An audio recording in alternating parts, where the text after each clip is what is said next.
હરિઓમ વિદ્યાર્થી મિત્રો, આજે આપણે ધોરણ 8 વિષય સામાજિક વિજ્ઞાન પાઠ આપણો છઠ્ઠો. એ છઠ્ઠા પાઠની અંદર આપણે ટોપિક પહોંચ્યા હતા ખેડાનો સત્યાગ્રહ, રોલેટ એક્ટ 1919, જલિયાવાલા બાગનો હત્યાકાંડ, અસહકાર આંદોલન, સાયમન કમિશનનો બહિષ્કાર. બરાબર, આ બધા જ પોઈન્ટની ચર્ચા આજના વિડીયોની અંદર કરીશું. ખાસ કરીને તો આપણે પહેલા જોઈએ કે ભાઈ ગાંધીજી એ હિંદમાં આગમન થયું, એના પછી આપણે જોઈએ ચંપારણનો સત્યાગ્રહ કર્યો અને પછી ખેડાનો સત્યાગ્રહ કર્યો. ભાઈ ખેડાના સત્યાગ્રહની અંદર ખેડાનો સત્યાગ્રહ છે એ 1917માં અતિવૃષ્ટિના કારણે પાક નિષ્ફળ ગયો હતો. તેમ છતાં અંગ્રેજ સરકારે મહેસૂલ માફ કરવાને બદલે મહેસૂલ ઉઘરાવવાનું નક્કી કર્યું. હવે તમે વિચારો કે એ સાલની અંદર અતિવૃષ્ટિ થઈ હતી. અનાવૃષ્ટિ થાય અથવા તો ભાઈ અતિવૃષ્ટિ થાય તો ભાઈ ખેડૂતોને હંમેશા નુકસાન થતું આપણે જોવા મળે છે. શું કામ? ભાઈ પાક નિષ્ફળ જાય છે. કારણ વગરનો વધારે વરસાદ થાય તો પણ એ જ વસ્તુ થાય. બરાબર, અને પાક વાવેલો હોય અને સમયસર પાણી ના મળે ત્યારે પણ એ જ વસ્તુ થાય છે. અને છતાં પણ એમ કહેવાય ભાઈ ખેડૂતો પાસેથી મહેસૂલ ઉઘરાવવામાં આવ્યું. તો આ વસ્તુ ખેડા જિલ્લાની અંદર એ સમયે ખેડા વિસ્તારની અંદર ભાઈ લોકોને આ વસ્તુ યોગ્ય લાગી નહીં.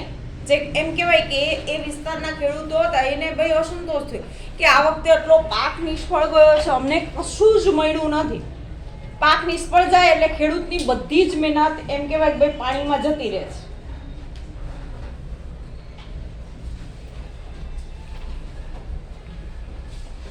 ગાંધીજી અને વલ્લભભાઈ પટેલની આગેવાની નીચે લોકોને સત્યાગ્રહ કરવાની ફરજ પડી. આ લડતમાં વલ્લભભાઈ પટેલ, હવે વલ્લભભાઈ પટેલને પણ આપણે ઓળખીએ છીએ. બરાબર, તમારા માટે કોઈ નવું નથી પર્સન. જેમ ગાંધીજીને ઓળખીએ છીએ એમ આપણે સરદાર વલ્લભભાઈ પટેલને પણ ભાઈ ભૂલી શકતા નથી. બરાબર, શું કામ કે એ પણ એમ કહેવાય કે આઝાદી સમયે લડતની અંદર બધી જ જગ્યાએ એટલો જ એમનો ફાળો આપને જોવા મળે છે. પણ એને શરૂઆત ક્યારથી કરી? ભાઈ આ સત્યાગ્રહથી, ખેડા સત્યાગ્રહથી. એમ કહેવાય કે ભાઈ ગાંધીજી અને વલ્લભભાઈ પટેલ નજીક આવ્યા. બરાબર, અને ધીમે ધીમે એમ કહેવાય કે બધા આવા અસંખ્ય લોકો ભેગા થયા અને પછી આપણે આઝાદી ભાઈ મળી છે.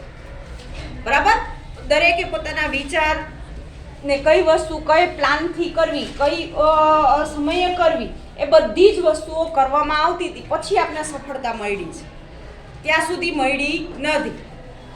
બોલો જી, ખેડા સત્યાગ્રહ. હા, કેમ?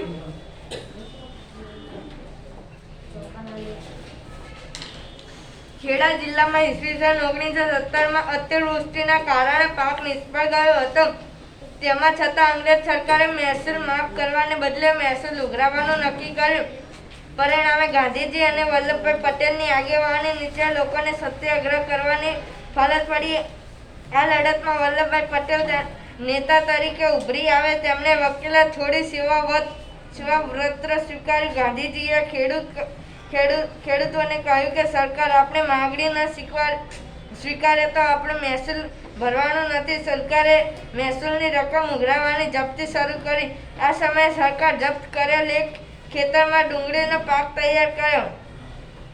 ગાંધીજીની સલાહથી મોહનલાલ પંડ્યા પોતાના સાથીદારો સાથે આ પાક કાપી લાવ્યા. સરકારે મોહનલાલને પકડી 15 દિવસની જેલની સજા કરી. તે છૂટે ત્યારે લોકોએ સ્વાગત કર્યું. ગાંધીજીએ તેમને ડુંગળી ચોરનું બિરુદ આપ્યું. સત્યાગ્રહમાં અંતે સુખી કુટુંબો મહેસૂલ ભરે તો ગરીબોનું મહેસૂલ નહીં લેવાની શરતે સમાધાન થયું. આ લડતથી ખેડૂતોમાં જાગૃતિ આવી તો લોકોની ત્યાગ શક્તિનો પણ પરિચય થયો. હવે વલ્લભભાઈ પટેલને આપણે જોઈએ ભાઈ એ પણ એક વકીલાતનું એ સમયે એમ કહેવાય પોતે ભાઈ વકીલાતનું ભણીને ભાઈ એ વ્યવસાય કરતા હતા. પણ એને એમ થયું કે ભાઈ આ વ્યવસાય કરતા ભાઈ લોકો માટે કંઈક કરું. બરાબર, પોતાનો વ્યવસાય ભાઈ છોડી અને એ આ લડતમાં જોડાઈ ગયા. બરાબર, સત્યાગ્રહની લડત જે થતી હતી એ લડતમાં જોડાઈ ગયા. શું કામ? ભાઈ એને બધી જ વસ્તુ ખબર છે. હવે જેની પાસે પૈસા છે અને કર ભરે, બરાબર, એવા ખેડૂતો છે તો ભાઈ એ ઓકે છે. પણ જે ગરીબ છે અને એ વસ્તુ માટે સક્ષમ નથી તો ભાઈ એવા ખેડૂતો પાસે આપણે કર લેવો યોગ્ય નથી. આગળનું છે રોલેટ એક્ટ કાયદો. પ્રથમ વિશ્વયુદ્ધ બાદ સરકારે માર્ચ ઈસવીસન 1919 માં રોલેટ એક્ટ પસાર કર્યો. રોલેટ એક્ટમાં એવી જોગવાઈ કરવામાં આવે કે કોઈ પણ વ્યક્તિની કારણ આપ્યા વિના વિરોધ કરી શકાય તથા ખાસ અદાલતનું કામ ચલાવી તેને સજા કરી શકાય. લોકોના સ્વતંત્ર પર કાપ મુકતા આ કાયદાનો લોકોએ વિરોધ કર્યો. ગાંધીજીએ આને કાળો કાયદો કહ્યો અને સત્યાગ્રહ શરૂ કર્યો. ઓકે,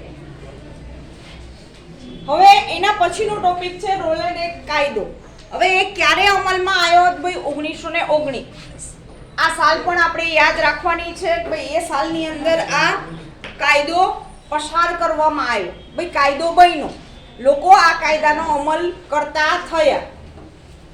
હવે રોલેટ એક્ટ કાયદાની જોગવાઈ કરવામાં આવેલ કોઈ પણ વ્યક્તિ કારણ આપ્યા વિના ધરપકડ કરી શકાય, બરાબર, તથા ખાસ અદાલતમાં કામ ચલાવીને તેને ભાઈ સજા કરી શકાય. હવે એ સમયે આ કાયદાનો શું રિએક્શન આવતું હતું? ભાઈ ગમે એને ઈચ્છા થાય, બરાબર, ગામની અંદર કોઈ પણ વ્યક્તિ છે XYZ, ભાઈ અંગ્રેજોને ઈચ્છા થાય ભાઈ આ વ્યક્તિને મારે પકડીને પૂરી દેવો, ભાઈ પૂરી દેવામાં આવતો હતો. એને કશું જ ભાઈ સાબિત કરવાની જરૂર નથી. એના માટે સ્પેશિયલ કોર્ટ હતી અને એ જે કહેતા એ સાચું માનવામાં આવતું. ભલે પેલો નિર્દોષ માણસ હોય. આવો કાયદો ભાઈ શરૂ કરવામાં આવ્યો. ત્યારે પણ ભાઈ બધા જ નેતાઓને અસંતોષ ઊભો થયો. ભાઈ આ વસ્તુ આપણે કરીશું, ભાઈ આમાં તો નિર્દોષ લોકોને અંગ્રેજો હેરાન કરે છે ખોટી રીતે. આપણા કશા વાક વગર આપણે કોઈ જેલમાં પૂરી દે તો એ વસ્તુ કેટલી યોગ્ય છે? તો એ કાયદાનો પણ એમ કહેવાય ભાઈ લોકોના સ્વતંત્ર પર કાપ મૂકતો આ કાયદામાં લોકોમાં આ વસ્તુનો વિરોધ થયેલો આપણે જોવા મળે છે. આગળનો પોઈન્ટ પાયલ. જલિયાવાલા બાગના હત્યાકાંડ.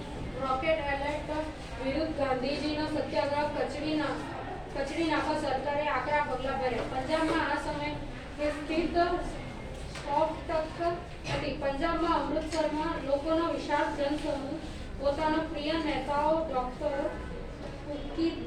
કિરણ કિચકુ અને ડોક્ટર સત્યપાલની ધરપકડનો વિરોધ કરવા એકઠો થયો હતો. જલિયાવાલા બાગમાં વૈશાખીના તહેવારને અનુલક્ષીને આધારે લોકો આવ્યા હતા. નિશસ્ત્ર લોકોના સમૂહ પર અમૃતસરના લશ્કરી કમાન્ડર જનરલ ડાયરે ગોળી વરસાવી. જ્યાં સુધી લશ્કર પાસે ગોળીઓ સમાપ્ત ન થઈ ત્યાં સુધી ગોળીબાર ચાલુ રહ્યો. 1000 જેટલા લોકો આ ગોળીબારમાં મૃત્યુ પામ્યા અને અનેક લોકો ઘાયલ થયા. સરકારે પંજાબમાં માર્શલ લો લગાડી લોકો પર અત્યાચાર કર્યો. સમગ્ર દેશમાં ભયનું વાતાવરણ વ્યાપી ગયું. સામ્યવાદી શાસનના ભયંકર વિરોધ થયો. આ ઘટનાથી વ્યસ્ત થઈ ગાંધીજીએ સરકાર દ્વારા આપેલો કૈસર હિંદનો ઇલ્કાબ ત્યજી દીધો. રવિન્દ્રનાથ ટાગોરે નાઇટહુડની પદવી પરત કરી. ઓકે, હવે સૌથી ઇતિહાસની અંદર ખરાબમાં ખરાબ વસ્તુ બની હોય ને તો આ છે જલિયાવાલા બાગની અંદર હત્યાકાંડ જે થયો અણધાર્યો. હવે એ સમયની અંદર મોટા ભાગના નેતાઓ શું કરતા હતા? ભાઈ સભાઓ ભરતા હતા, લોકોમાં જાગૃતિ ઉત્પન્ન કરવા માટે, ભાઈ લોકોને એકઠા કરતા. ત્યારે પ્રચાર પ્રસાર માધ્યમ હતા નહીં, આપણી પાસે એવા સાધનો પણ નહોતા. ભાઈ એક મહત્વનું સાધન શું હતું? ભાઈ લોકોને ભેગા થઈને લોકોને વસ્તુ સમજાવવામાં આવે, બરાબર, એ રીતે પ્રચાર થતો હતો. તો ગાંધીજીથી માંડીને આવા જેટલા પણ નેતાઓ હતા, આ રોયલ એક્ટનો કાયદો આવ્યો. ભાઈ આ કાયદો આપણા માટે કેટલો નુકસાનકારક છે એ ભાઈ પ્રજાને સમજાવવા માટે ભાઈ ત્યાં એમ કહેવાય કે પંજાબની અંદર આ વસ્તુ ભેગી થઈ હતી. ભાઈ પરિષદ ભેગી યોજવામાં આવી હતી. અને તમે વિચાર કરો કે એ જે જગ્યાએ સભા રાખી હતી ત્યાં આવવા જવા માટે એક જ રસ્તો હતો. હાલની અંદર પણ એ જગ્યા આજે પણ છે જ. ચારેય બાજુ એમ કહેવાય કે એટલી ઊંચી દિવાલ કે ભાઈ આસાનીથી તમે બહાર જઈ શકો નહીં. અને અંગ્રેજોએ એમ કહેવાય કે ચારેય બાજુથી એ પ્રજાને ઘેરી લઈ અને ઓન ધ સ્પોટ કાંઈ પણ સૂચના આપ્યા વગર ફાયરિંગ શરૂ કરી દીધું જેટલા લોકો બેઠા હતા એના ઉપર. હવે લોકો ભાગીને જાય તો જાય ક્યાં? એમાં અસંખ્ય લોકોને ભાઈ આવી રીતે મારી નાખવામાં આવ્યો જલિયાવાલા હત્યાકાંડની અંદર.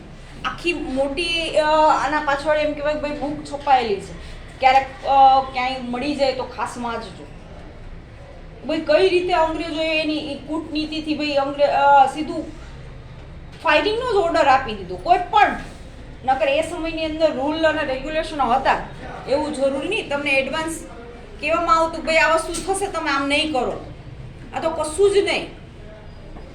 એ કાયદાના વિરોધમાં અંગ્રેજો ભાઈ બીવા લાગ્યા હતા કે ભાઈ આ વસ્તુ ભારતની પ્રજાને બીવડાવવાની કેમ, તો ભાઈ એની માટે એક જ સાધન હતું આ ભાઈ ઓન ધ સ્પોટ વધારે માણસોને ભાઈ મારી નાખો એટલે પ્રજા બી જશે ગધું આ તો કારણ વગરનું આપણે મારી કાઢે છે, કારણ વગરનો કર આપણા ઉપર નાખે છે, કારણ વગરના કાયદાનો અમલ થાય છે. આવા અસંખ્ય એમ કે ભાઈ કે ત્રાસ આપણા ઉપર ભાઈ કરવામાં આવતા હતા એ સમયે.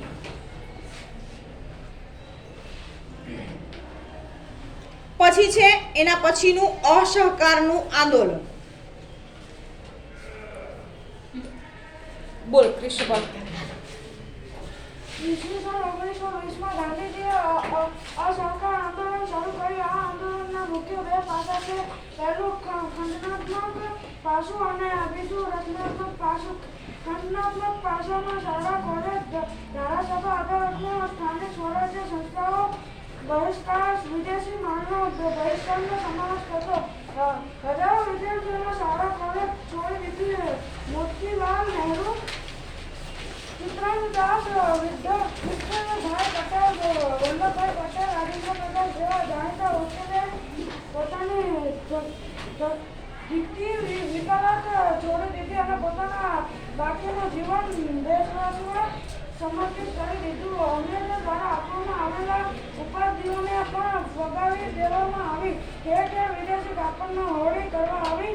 આ આંદોલન દરમિયાન પ્રિન્સ ઓફ વેલ્સનું ભારતમાં આગમન થયું. તેનો પણ દેશમાં હડતાલ પાડી વિરોધ કરવામાં આવ્યો. આંદોલનના રચનાત્મક પાસાઓમાં ઘરે રચનાત્મક કાર્યક્રમ હાથ ધરાવ્યા આવ્યા. રાષ્ટ્રીય શિક્ષણ આપવા શાળા, કોલેજ શરૂ કરવામાં આવી. જે ગુજરાત વિદ્યાપીઠ, બિહાર વિદ્યાપીઠ, બનારસ વિદ્યાપીઠ, કાશી વિદ્યાપીઠ, જામિયા મિલિયા વિદ્યાપીઠ વગેરેના સ્થાપિત કરવામાં જિલ્લા વંશ સત્યાગ્રહ અને અસમના ચાના બગીચા મજૂરોના આંદોલનનો સમાવેશ થાય છે. મહાત્મા ઓકે, હવે તમે જુઓ કે ભાઈ એ પછી અસહકારનું આંદોલન 1920માં ગાંધીજીએ અસહકારનું આંદોલન શરૂ કર્યું. બરાબર. હવે આ આંદોલનની અંદર લોકોમાં એ સમયે એમ કહેવાય કે ભાઈ એટલું પરિવર્તન આવી ગયું હતું ભાઈ લોકો પોતાનો અભ્યાસ, ધંધો બધું છોડીને ભાઈ જોડાવા લાગ્યા કે આ વસ્તુમાં આપણે જોડાઈશું, ભાઈ એક થશું તો ભાઈ આપણે સ્વતંત્રતા મળશે અંગ્રેજોની ગુલામીમાંથી, તો ભાઈ સ્વતંત્ર થઈ શકશું. બરાબર. તો ભાઈ એની માટે કયા કયા પ્રયાસો કરેલા આપણે જોવા મળે છે? તો ભાઈ એની માટે એમ કહેવાય કે આપણે જોઈ શકીએ છીએ કે ભાઈ દારૂબંધી છે, બરાબર, કુરિવાજ જેવા જે એમ કહેવાય કે એવી જે પણ વસ્તુઓ હતી એ બધી વસ્તુઓ તરફ પ્રચાર, સ્વદેશ, ખાદી ઉત્પાદન, રેડિયો, કાવતરા, આવું અસંખ્ય વસ્તુઓ બનતી. ભાઈ એ બધી જ વસ્તુઓ ઉપર એમ કહેવાય કે ભાઈ પ્રકાશ કરવામાં આવ્યો ને એ વસ્તુઓ દૂર કરવામાં આવી. હિન્દુ મુસ્લિમ એકતા સમજાવવામાં આવી લોકોને. ભાઈ આપણે એક રહેશું જ, ભાઈ આપણે આપણા દેશને બચાવી શકશું. હે, અંગ્રેજો આપણે કહે એટલે આપણે લડી મરવું, ભાઈ એ વસ્તુ યોગ્ય નથી. બરાબર. એના માટે એમ કહેવાય કે પછી લોકોને આ વસ્તુ સમજાવવા માટે અલગ અલગ વિદ્યાપીઠોની સ્થાપના કરી. આજે પણ આ વિદ્યાપીઠો કાર્યરત છે. અમદાવાદમાં ગુજરાત વિદ્યાપીઠ છે. આજે પણ જે વર્ષો પહેલા જે રીતે શિક્ષણ અપાતું હતું એ જ રીતે અત્યારે વર્તમાનમાં પણ ત્યાં દરેક બાળકને આ જ રીતે શિક્ષણ આપવામાં આવે છે.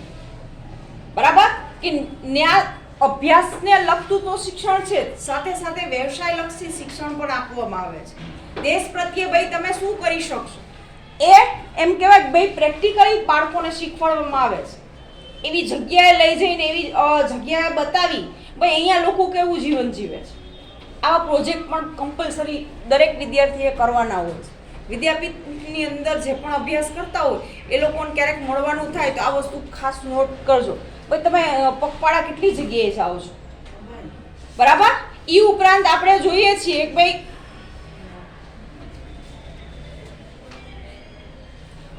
કોઈ પણ વિસ્તારની અંદર આપણે જઈ એ વિસ્તારની અંદર જાશું તો આપણે ખબર પડશે કે ભાઈ આ વિસ્તારની અંદર લોકો આવા છે, એની રહેણી કહેણી આવી છે, બરાબર? દૂરથી આપણે જોશું તો ખ્યાલ નહીં આવે. એની ભાઈ એ જગ્યા ઉપર જવું પડશે તો આપને ખબર પડશે, બરાબર? કે ભાઈ ગામડાના લોકોનું જીવન કેવું હોય, ભાઈ સાદું અને સરળ. હવે ક્યારે આપણે અમદાવાદની બહાર ગયા જ ના હોય ભાઈ ગામડું કોને કહેવાય એવું નિબંધ લખવાનું આવે ને તોય ફાફા પડી જાય કે ગતું મેં તો ગામડું જોયું જ નથી, તો મને ક્યાંક ખબર પડે ભાઈ ગામડામાં શું હોય, બરાબર? તો કોઈ પણ વસ્તુ છે એ કરવા પાછળનો હેતુ શું છે? ભાઈ આવી માહિતી સ્વદેશની વસ્તુ એટલે ભાઈ આપણા દેશમાં જે ઉત્પાદન થાય છે એ વસ્તુઓનો ઉપયોગ કરીએ. વિદેશથી આવતો જેટલો માલ હતો એનો બહિષ્કાર કરવામાં આવ્યો. ઠેર ઠેર એમ કહેવાય ભાઈ એને સળગાવવામાં આવ્યું. ભાઈ આ કાપડ પહેરવાનું જ નહીં, આપણે એ વાપરશું તો એ લોકોને લઈ આવવાની ઈચ્છા થશે ને. હે લઈ આવીએ જ નહીં, વિદેશી કાપડ આપણે આપણા દેશમાં લઈ આવવાનો ઓપ્શન જ આપણે બ્લોક કરી દઈએ, બરાબર? કોઈ ખરીદે જ નહીં તો પછી ઓટોમેટિક એ વસ્તુ બંધ થવાની છે, બરાબર? તો એ બધી જ વસ્તુઓ એમ કહેવાય ભાઈ એ સમયની અંદર કરેલી આપણે જોવા મળે છે. મહાત્મા ગાંધીએ અહિંસક સત્યાગ્રહમાં માનતા હતા. અહિંસક સત્યાગ્રહ એટલે કે ભાઈ કોઈની પણ હિંસા કર્યા વગર આ ગાંધીજીનો મંત્ર હતો સત્યાગ્રહનો. ભાઈ સામેના પક્ષે આપણા દ્વારા કોઈને ભાઈ નુકસાન થવું જોઈએ નહીં. હવે તમે વિચારો કે ઈ ટ્રીક કેવી છે લડવા માટેની, કે સામેના માણસને આપણે બોયલા વગર બોયલા વગર નહીં, હાથ પગમાં કાંઈ પણ કોઈ પણ ઈજા કર્યા વગર આપણે લડી શકીએ સામેની વ્યક્તિ સાથે. સામેનો પક્ષ જે બી હોય એ લડતનું મોટું ઉદાહરણ છે ગાંધીજી.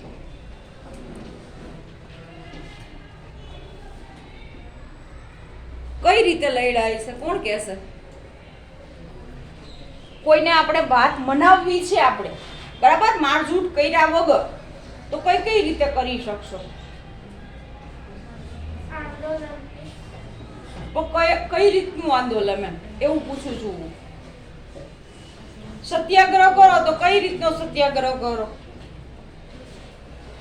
ગાંધીજી એક સત્યાગ્રહ તમને છેક સુધી જોવા મળેલો છે.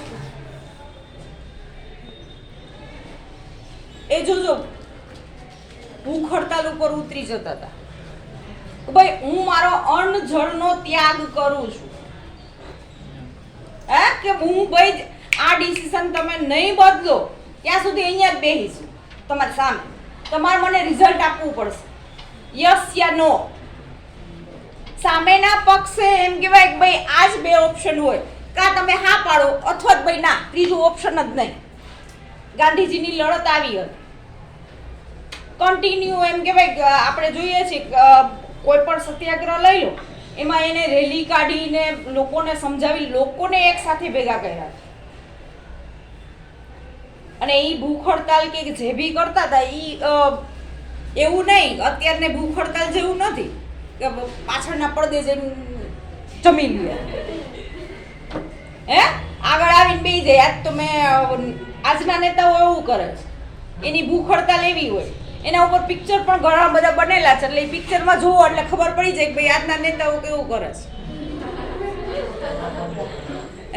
આગળ ગમે એ કાર્યાલયની આગળ ઓફિસમાં ભૂખ હડતાલ રાખી હોય અને પાછળ હોટલમાં જઈને 2 ટાઈમનું જમી લીધું હોય ભેગું, અને આપને એમ થાય કે લે બિચારા આપણા માટે હડતાલ રાખી, ભૂખ હડતાલ રાખી. તો એવી ભૂખ હડતાલ નથી કહેતી હો, પણ જે ગાંધીજીએ સત્યના માર્ગ ઉપર જવાની આપણે આપેલી છે ભાઈ બોલ્યા વગર પણ આપણે લડી શકીએ છીએ, હવે કોઈ પણ વ્યક્તિ એનું સિમ્પલ ઉદાહરણ તમને આપું, ઘરે તમારી ઉપર કોઈ વ્યક્તિ ગુસ્સો કરતી હોય તો સામે તમારે કોઈ રિએક્શન નહીં આપવાનું,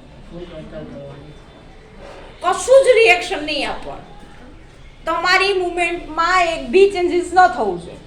તમે જે કન્ડિશનમાં બેઠા છો, જે કન્ડિશનમાં તમારું ફેસ હોય, બરાબર એ જ કન્ડિશનમાં રહેવા દેવાનું. ઓલો સામેવાળો થાકી જાય જ નહીં, મને કહેજો, ટ્રાય કરજો ઘરે. સામેવાળો માણસ તમે જવાબ ના આપો, એટલે સામેવાળો માણસ થાકી જાય ને અંતે એ બોલતો બંધ થઈ જાય. એટલે ત્યાં આપણે બોલ્યા વગર લડત જીતી લીધી. ગદનો આને મેં આટલું બધો ખીજાણો, આટલી બધી એ વસ્તુ કીધી તો મને રિપ્લાય તો ના આવ્યો, પણ આપણે કરીએ શું? આપણે કોઈ એક વસ્તુ કીધી હોય ને સામે તો આપણે લડી જ લઈએ કે આજ તો તને બહાર નીકળું પતાઈ જ દઉં.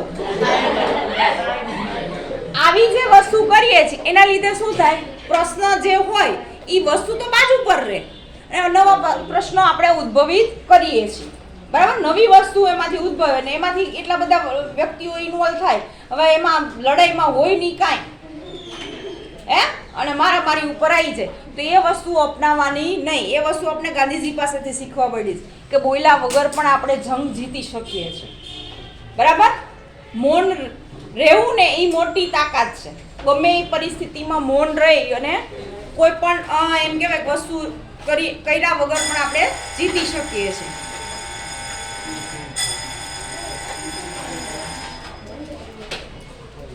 બોલ ત્રણસો.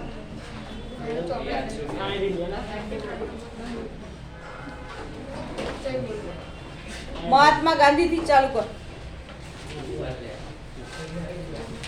મહાત્મા ગાંધી અહિંસક સત્યાગ્રહમાં માનતા હતા. ઈસવીસન 1922માં જ્યારે ઉત્તર પ્રદેશના ગોરખપુર પાસેના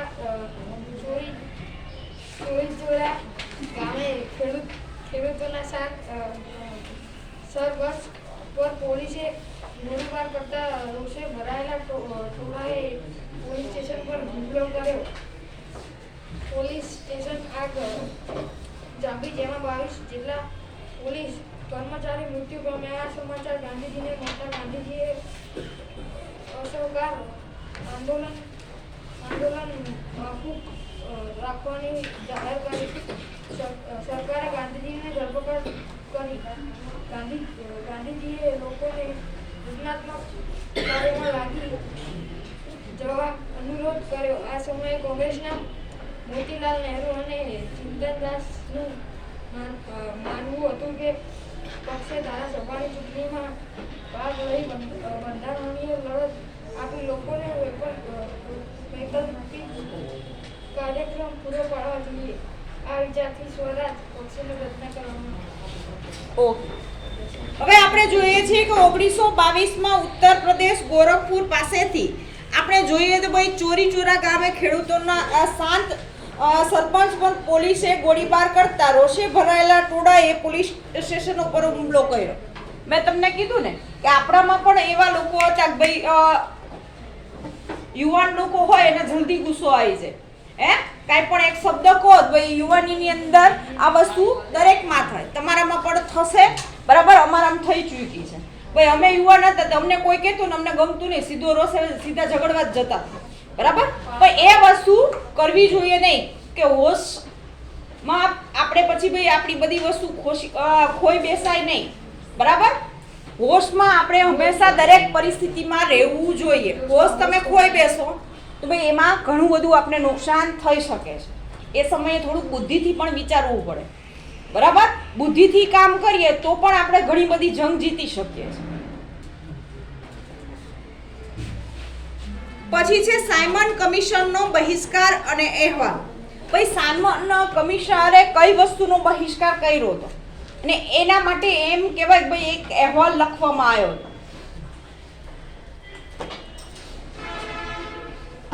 સાયમન કમિશનનો બહિષ્કાર અને નહેરુ અહેવાલ.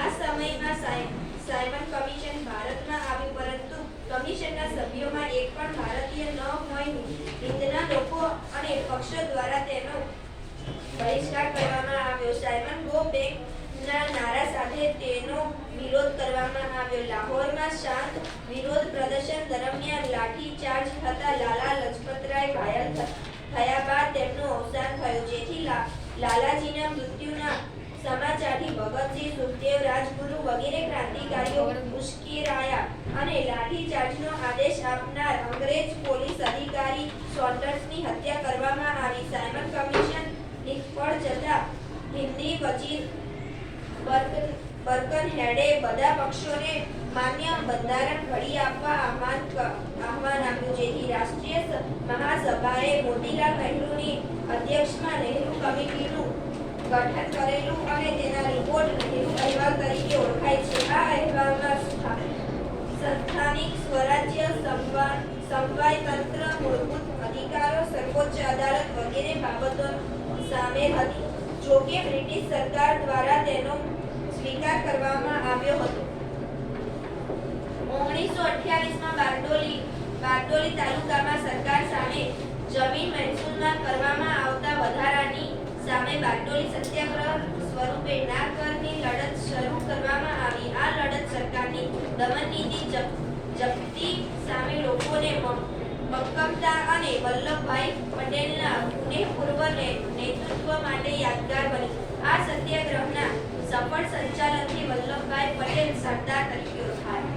ઓકે, હવે સાયમન કમિશન જ્યારે વસ્તુ શરૂ કરવામાં આવી તો ભાઈ એમાં વસ્તુ આપણે શું જોવા મળી? ભાઈ આપણા ભારતના એક પણ વ્યક્તિ એમાં હતા નહીં, બરાબર.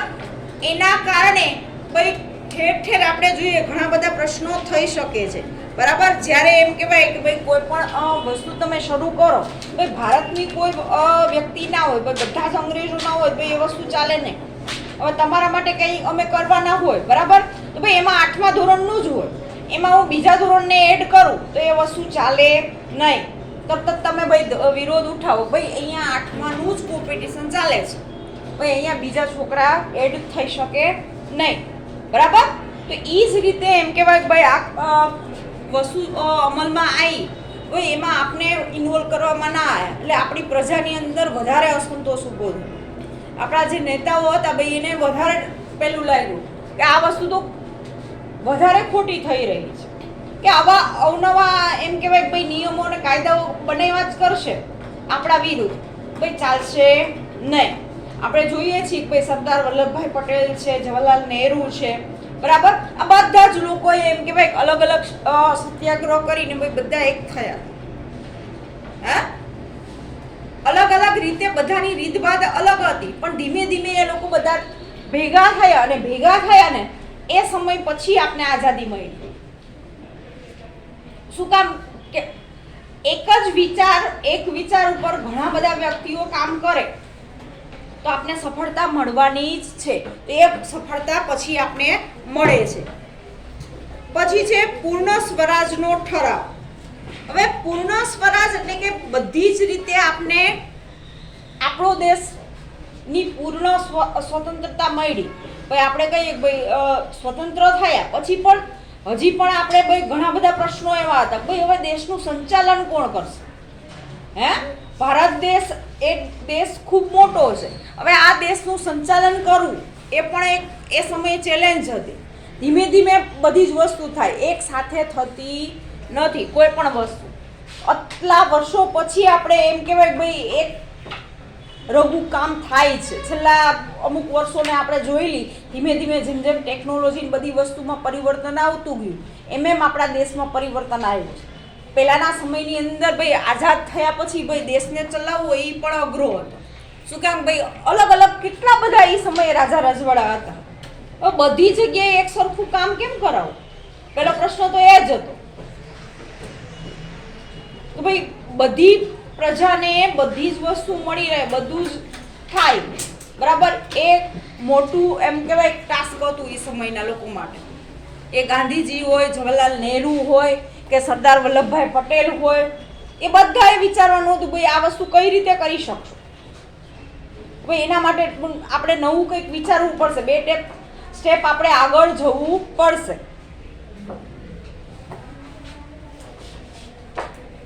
કોંગ્રેસમાં જવાહરલાલ નહેરુ, સુભાષચંદ્ર બોઝ જેવા યુવા નેતાઓ પૂર્ણ સ્વરાજના આગ્રહી હતા.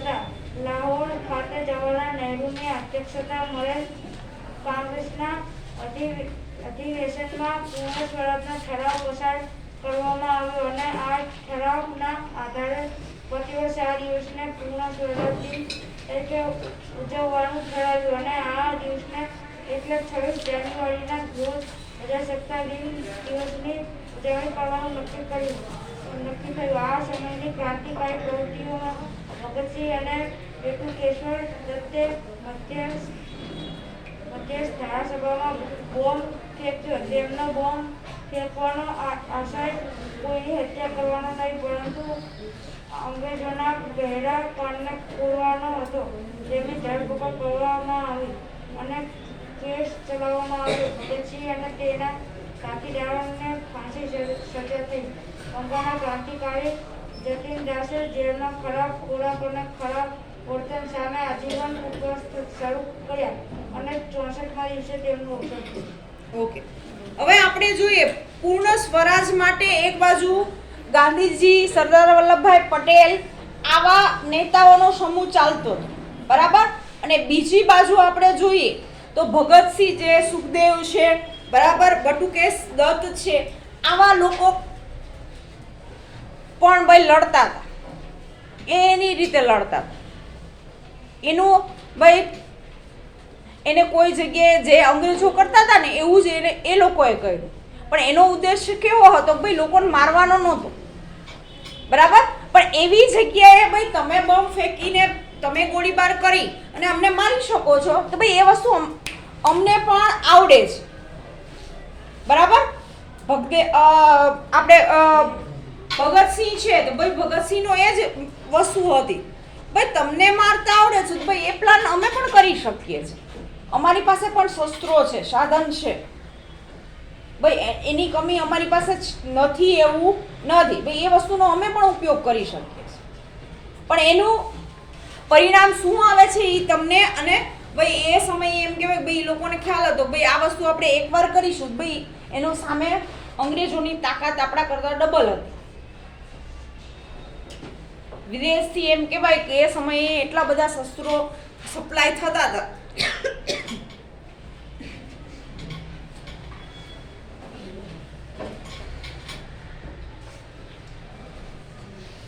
કે આપણે એની સામે ટકી શકવું થોડું મુશ્કેલ હતું, બરાબર. આપણે જોઈએ ભાઈ આપણી ભારતમાં બનતા સાધનો અને વિદેશની અંદર જે પણ એમ કહેવાય કે શસ્ત્રો સાધનો બનતા હતા એમાં ઘણો મોટો તફાવત હતો. એ વસ્તુને પહોંચી વળવા માટે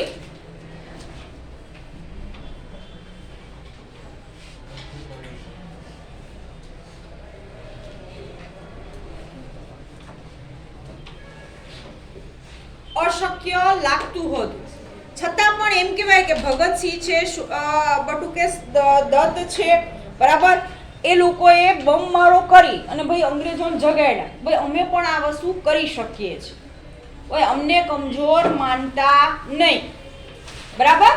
તો ભાઈ એ લોકોને શું કરે, ઓન ધ સ્પોટ ધરપકડ કરી, એના ઉપર કેસ ચલાવવામાં આવ્યો, ફાંસીની સજા આપવામાં આવી, ઉંમર કેદ આપવામાં આવી. અને આપને ખબર જ છે કે ભાઈ આ વસ્તુ ફાંસીની સજા અને ઉંમર કેદ મળે જ ભાઈ એ ડિસિઝન પાછું બદલાતું નથી ક્યારેય. કોઈને પણ ભાઈ ફાંસીની સજા એકવાર ભાઈ ડિક્લેર થઈ ગઈ અથવા તો ભાઈ એકવાર ઉંમર કેદની સજા ડિક્લેર થઈ ગઈ પછી એ ડિસિઝન ક્યારેય ફરતું નથી, બરાબર. એ થપ્પો લાગી જ જાય, ભાઈ એ વસ્તુ થાય જ છે. તો એ જ રીતે ભગતસિંહ અને બટુકેશ દત્ત એવા એમ કહી શકે કે ભાઈ ક્રાંતિકારીઓ સાથે આવું બની ચૂક્યું છે. આ તો 2 થી 3 નામ છે આપણી બુકમાં, એ સિવાયના પણ અસંખ્ય લોકો છે કે જેને આપણે ઓળખતા નથી, જાણતા નથી, છતાં પણ આવું કામ કરીને એમ કહેવાય કે ભાઈ નાની ઉંમરની અંદર એ લોકો ભાઈ શહીદ થયેલા આપણે જોવા મળે છે. પછીનો ટોપિક છે ભાઈ દાંડી કૂચ. 1930માં ગાંધીજીએ જાહેર કરેલી એક મીઠાના અન્યાયની કાયદાનો ભંગ કરવા તેને યાત્રા કાઢી. આ સમયે મીઠાના ઉત્પાદન અને વેચાણ ઉપર અંગ્રેજોએ સરકારનો અધિકાર હતો કે ઉત્પાદન વેચાણ અને અંગ્રેજ સરકારનો અધિકાર હતો કે મહાત્મા ગાંધી અને અન્ય રાષ્ટ્રીય નેતાઓનું માનવું હતું કે મીઠા પર વેરો નાખવો પાપ છે, કારણ કે તે આપણા ભોજનની પાયાની જરૂરિયાત છે. હવે તમને અને હું આ વસ્તુ આપણે ઘરે જાણો જ છો. દરેક જણ સવાર સાંજ જમવા બેસતા હશો તો ભાઈ એકાદી વાર મમ્મીથી ભૂલાઈ ગયું હોય તો ભાઈ એ સમયે આપણે એવું જ કે મમ્મી આજ કેમ ભૂલાઈ ગયું મીઠું, કે મીઠા વગર આપણે ભોજન ભાઈ ચાલતું નથી. હવે તમે વિચારો કે એના ઉપર કર નાખવામાં આવ્યો એ સમયે, બરાબર, એના વેચાણ ઉપર, એના ઉત્પાદન ઉપર, જે આપણી પ્રાથમિક જરૂરિયાત છે એવી વસ્તુ ઉપર કર નાખવામાં આવે. ભાઈ ગાંધીજીએ કીધું કે આ વસ્તુ ચાલશે નહીં, આ તો અમારું મેઇન વસ્તુ છે ભાઈ, આના વગર તો અમારા ગરીબ હોય કે અમીર હોય, કોઈના બી ઘરે હોય તો ભાઈ આ વસ્તુ તો જોઈએ છે, આના વગર ચાલે નહીં ભાઈ, આના ઉપર તમે કર નાખો તો એ વસ્તુ યોગ્ય નથી. એ કરને નાબૂદ કરવા માટે ભાઈ ગાંધીજીએ દાંડી કૂચની એમ કહેવાય ભાઈ યાત્રા કરી અને આ કાયદાનો ભંગ કરવાનો ભંગ કરીને ભાઈ દાંડી કૂચ યાત્રા કરી હતી. લોકો બધા એકઠા થઈ ને ત્યાં જઈને ભાઈ મીઠું એ કાયદાનો ભંગ કર્યો તો ભાઈ આજથી કોઈ કરશે નહીં. અને એ વસ્તુ થતી હતી પણ ભાઈ નક્કી કરવામાં આવે કે ભાઈ આજથી કોઈ કર નહીં ભરે, ભાઈ ના જ ભરતા ભારતના લોકો, એક પણ વ્યક્તિ ભાઈ એ વસ્તુ ના કરતા. ગાંધીજીએ જાહેર કરેલ કે મીઠાના અન્ય કાયદાનો ભંગ કરવા તે યાત્રા કાઢશે. આ સમયે મીઠાના ઉત્પાદન અને વેચાણ ઉપર અંગ્રેજ સરકારનો અધિકાર હતો. મહાત્મા ગાંધી અને અન્ય રાષ્ટ્રીય નેતાઓનું માનવું હતું કે મીઠા પર વેરો નાખવો પાપ છે, કારણ કે તે આપણા ભોજનની પાયાની જરૂરિયાત છે. 12 માર્ચ 1930ના રોજ અમદાવાદના સાબરમતી આશ્રમથી પોતાના સાથીદારો સાથે દાંડી યાત્રાની શરૂઆત કરી. 370 કિમી જેટલી કૂચ કરી અસલાઈ, મારેજા, નડિયાદ, આણંદ, રાસ, જંબુસર, સુરત, નવસારી જેવા નાના મોટા ગામો શહેરોમાં સભા ભરી. 5 એપ્રિલના રોજ સૌ દાંડી ગામે પહોંચ્યા. 6 એપ્રિલ સવારે ગાંધીજીએ દાંડીના દરિયા કિનારે મીઠું હાથમાં લઈ મીઠાના કાયદાનો ભંગ કર્યો અને આ સાથે જ સવિનય કાનૂન ભંગ લડતનો પ્રારંભ થયો. દાંડી સાથે મીઠાના કાયદાનો ભંગ કરવાના સવિનય સત્યાગ્રહ અનેક ભાગોમાં શરૂ થયા. ગુજરાતમાં ધરાસણા સત્યાગ્રહની જ્યારે ગાંધીજીએ કરી ત્યારે 5 મે 1930ના રોજ તેમની ધરપકડ થઈ. તેમને યરવડા જેલમાં મોકલવામાં આવ્યા. ગાંધીજીની ધરપકડ થતાં સત્યાગ્રહની આગેવાની અબ્બાસ સાહેબ તૈયબજીએ લીધી. તેમની પણ ધરપકડ થતાં સત્યાગ્રહની આગેવાની સરોજિની નાયડુએ લીધી. ધરાસણા ઉપરાંત વિરમગામ, ધોલેરા, સુરજ, કરાડી, વડાલામાં મીઠાનો સત્યાગ્રહ થયો. સવિનય કાનૂન ભંગ લડતમાં સ્વદેશી વિદેશી કાપડનો બહિષ્કાર, મૈસૂર સહિત કરવેરા ન ભરવા, દારૂબંધી, દારૂના પીછા પર પિકેટિંગ, અસ્પૃશ્યતા નિવારણ વગેરે કાર્યક્રમો કરવામાં આવ્યા, જેમાં ખેડૂતો, આદિવાસીઓ, સ્ત્રીઓએ મોટી સંખ્યામાં ભાગ લીધેલ. સરહદ પ્રાંતના વિસ્તારમાં સરહદના ગાંધી ખાન, અબ્દુલ ગફ્ફાર ખાનની આગેવાની નીચે ના પરની અહિંસક લડત લડવામાં આવી. અંગ્રેજ સરકારે હજારો સત્યાગ્રહની ધરપકડ કરી આંદોલનને દબાવવાના પ્રયત્નો કરેલ. ઓકે, આપણે જોઈએ છીએ કે ભાઈ ગાંધીજીએ ખેડાનો સત્યાગ્રહ દાંડીકૂચની શરૂઆત કરી. હવે એ સમયે અંગ્રેજો શું કરતા હતા, જે આગેવાની કરતા હોય ને એ લોકોને ભાઈ એની ધરપકડ કરી અને ભાઈ જેલમાં પૂરી દેતા, બરાબર.